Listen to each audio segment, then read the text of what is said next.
Singer-songwriter Jon Miller is trying to change the way that we listen to country music.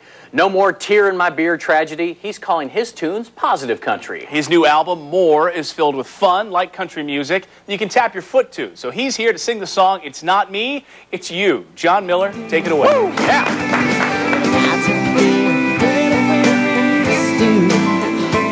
It's not me, baby, it's you.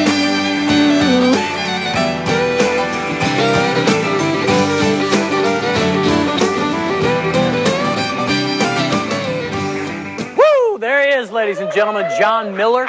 The new album is called More. Thanks for coming on the show today. So much. Good to see you. Tell us a little bit about yourself. Where are you from, and a lot of people out there watching you today? Well, like you said earlier, I'm just a good old boy from Mobile, Alabama. I've been doing country music for about 10 years, and over the last few years, just kind of developed what I call just my own brand of positive country. Yeah, let's talk about that. What exactly is positive country music in a nutshell in about 15 seconds? Well, a lot of people think of country music as depressing or crying in your beer songs. It's almost just the opposite. It's just about, you know, it's about God and family and friends and just things that I enjoy. Good stuff. The album is called More. You can check out Jon's music on positivecountry.com. Stick around. The Daily Buzz will be right back. Thanks again. Good to see you, Jon. Thanks for coming in. I sure could pop the hood, but you're not put on. Over a period of like, I don't know, like 10 years, I'd written close to 200 songs. And I'd been doing my own recordings. I started out with a 4-track recorder, twisting knobs, trying to figure it all out, and kind of gotten to a point where it was just time to go and record a CD, and started looking for studios, and started in Mobile looking for studios, and it became obvious that it was not going to happen in Mobile. I had to go to Nashville, and so I go to Nashville, and I start asking around, you know, people I know, you know, who do you know? You know, no, I'm not going to do that. Finally, I call a guy, Larry Mars, and I don't know Larry Mars from Adam's House Cat, but somebody told me he's the guy to call. So I call him up, and he invites me to come over and check it out. After sitting down with him for a few minutes and talking to him, I realized that it wasn't facilities that I was really looking for, and what I really was looking for was the right person. And then Larry, I found the right person, because he was a good Christian man. He was a good family man, and he had an attitude about the recording that was it was really humble, because I wasn't just a number whenever I came to Larry's studio. It was, okay, we're not going to charge by the hour, we're going to charge by the song, and we're going to get every song exactly the way you want it. He said, this is your recording, this is your deal, and he said, you're the boss, and we're going to get this exactly the way you want it. And it don't matter how many hours it takes, it's gonna, whenever you walk out of here, you're gonna be happy with what you got. You know, this is a guy who worked with Marty Stewart. He went on the road with Randy Travis. He's recorded on records with George Jones, Tracy Byrd, Martina McBride, you know, all these people. So the first session that I show up for, we're gonna record 3 songs, and I'm thinking, all right, I'm going to put these guys to the test. I know they can do their traditional stuff, but, you know, I'm more of a contemporary kind of guy. So I'm going to put them to the test. I'm going to see, you know, how good they're going to be at doing the contemporary stuff. And so I'm thinking, okay, you know, let's just see how contemporary these guys can get. And so I'll start off with this. It's like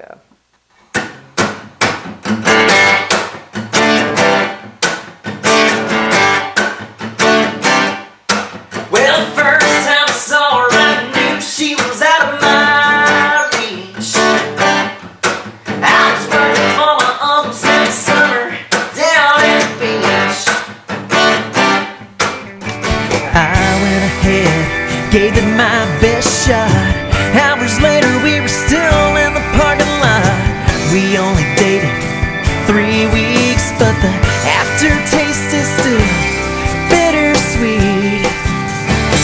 It's alright, it's okay. I never figured she was gonna stay. Well, at least she left me with a battle scar. She put a crack in my heart.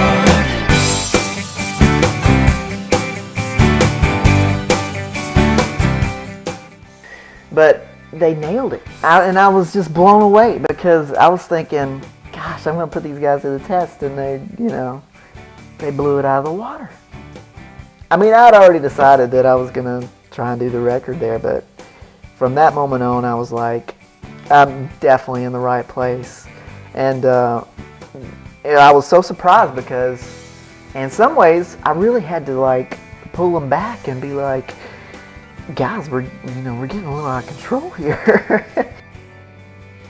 Like I said, I was still putting these guys to the test, and with the first 3 songs that I selected, I thought, you know, we're really going to see what these guys are made of, and how much over the edge I can, you know, get them from traditional country and stuff. And I was really surprised at how contemporary they could get. And you know, one of the songs was one that I was really not sure what I was going to do with, or how it was going to fit into the record, but it was a song that I really loved, and I just thought I would throw it on them and see what they could come up with, and it was kind of... I could get up out of bed or just lay here getting snooze.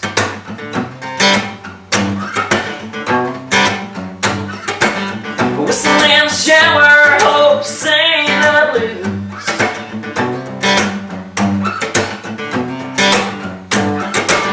Open up my front door, give the world a go.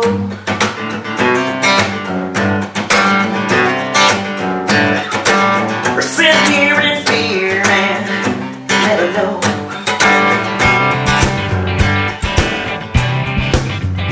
Oh, everything, every day, gotta make up my own mind about what to do and how to choose. It's no one else's life. Speak up or back down. We all have a voice, whether I smile or frown. It all comes down to a choice.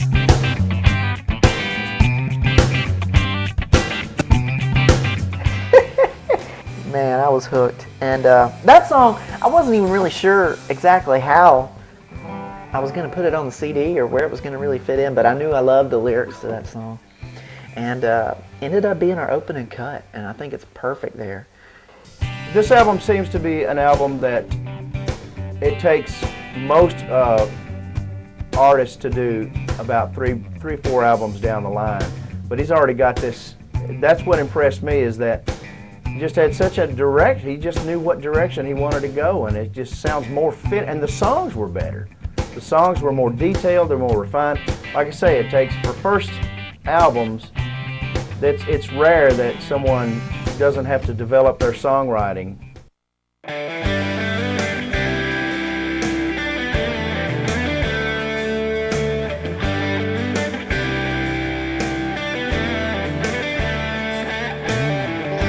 Jimmy Gates rushed from his class every day,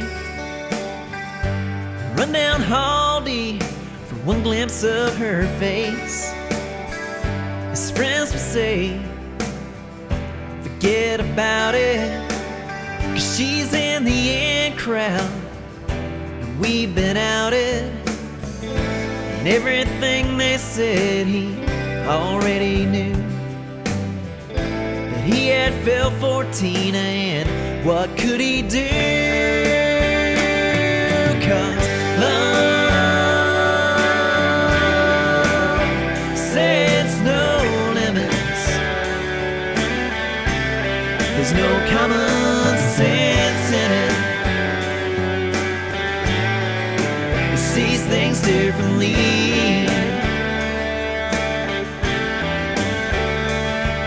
Yeah, love just won't listen. follows intuition, knows no bounds.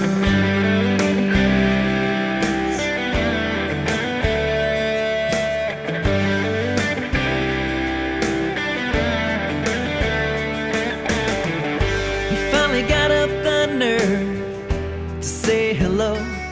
She said, "You're in my chemistry class." He sat on the first row. They chatted a while, and before he walked away, he said, "Maybe we could go to the movies someday." And all her friends couldn't understand. She walked in the prom holding his hand, but love sets no limits. There's no common sense in it. It sees things differently.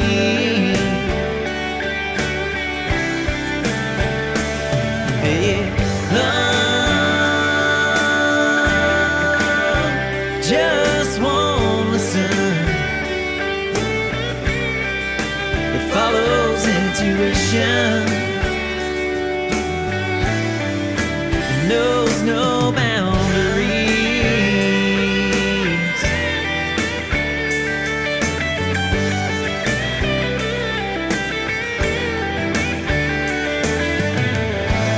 No one else would have ever thought they'd be celebrating 10 years this fall. But love sets no limits. There's no common sense.